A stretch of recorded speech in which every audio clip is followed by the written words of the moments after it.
my review for Cloverfield, released in 2007. The lights go down and a booming sound hits the cinema, followed by a few more. Then the film begins, and straight away I was hooked.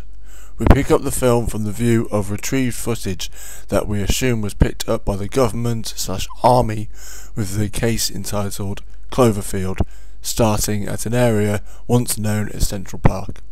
This immediately sets up the sense of dread. Then it's followed by footage of a young couple who have just spent the night together, planning their day and travelling on the train. Then it flips between two characters planning a party, with the date at the bottom of the recording changing, so it sets up an idea that these two stories probably interconnect, but it was a brilliant idea to get you thinking. I was like, oh okay, so that's just under a month and a bit between the dates, getting the audience thinking. Great move. Setting up the emotional aspects and real human lives establish a solid base to actually care about these people. It's funny because obviously I knew a monster had to attack at some point, but unlike many others, I was actually hooked during the party scenes. I thought the interaction between the characters was fine. I didn't really see any problem between them, and when the monster did attack, it came as a surprise to me. I was like, oh yeah, a monster. I forgot that it was a monster movie. I was like, oh no.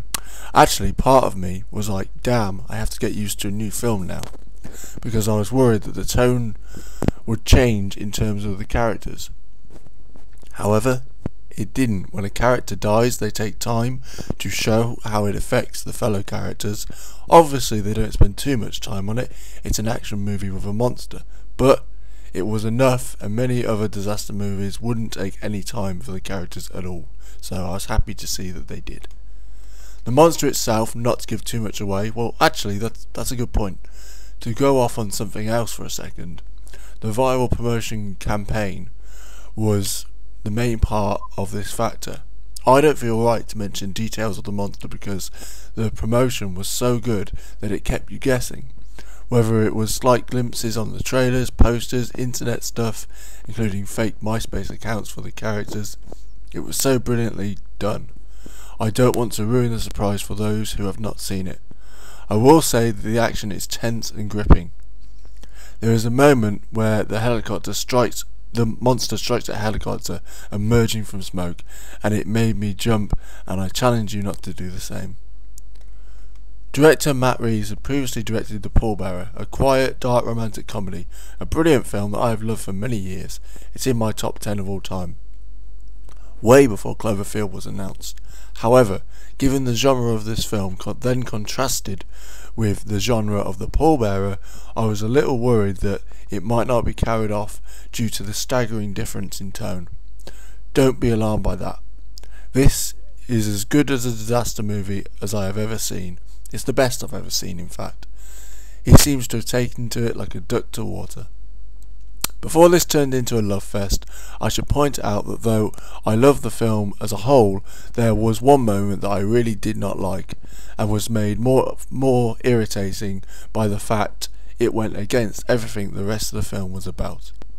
There is a moment where Hood, the character who has the camera, is approached by the monster in a "he's behind you" sort of manner.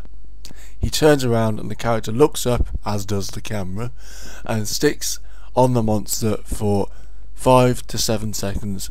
My issue comes twofold. 1. The camera angle was too perfect. If you were to look at a huge monster, you wouldn't be bothered about filming it. You'd look with your eyes. 2. By separating them and making them face off between him and the creature, what that did was make it obvious that these are the main characters. Like the monster was like going like this.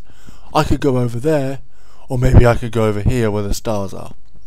Where the rest of it was happening around them, for that moment it was happening to them, which I have issue with. All in all, I had issues with the above mentioned things, mainly more prominent because I felt it went against what the rest of the movie stood for. However, that was a small moment that I had issue with because the rest of the film is so brilliantly done. There is so much to like about this film, but the key reason for me is that after the film was done, I was silent. The rest of the audience was silent, and I felt drained. It made me care, and to top that, at the same time, it was one hell of an exciting ride. A true triumph.